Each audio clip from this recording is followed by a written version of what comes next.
সিজদায় গেছি, পায়ের নিচে জায়নামাজ, তাও গরম মানে না, তার নিচে দিয়েছি জুতা, তারপরেও গরম মানে না। কপালে যাওয়ার পরে মনে হলো ফুসা পড়ে গেল।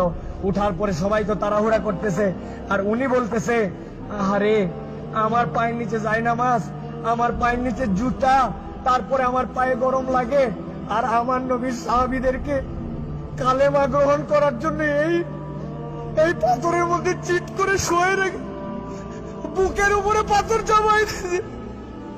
আমার নবীর সাহাবীদেরকে পাগলা উটের পিঠে বেঁধে এই মক্কার অলিগলিতে টেনে ইচ্ছড়ে বেড়াইছে।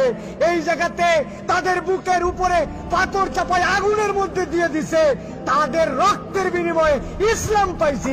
আজকে আমি 2 রাকাত নামাজে পায়ের গোড়ালি গরম হয়ে যাচ্ছে জন্য কষ্ট হয়, এসিটা একটু কম ঠান্ডা মারে জন্য কষ্ট হয়, আমার মাথার উপরে যদি একটুখানি সুন্দর ছাতা না থাকে কষ্ট হয়। আমার নবী, আমার সাহাবীরা কি কষ্ট করছে, এটা ফিলিংসের সফর, হজের সফর, অনুভূতির সফর।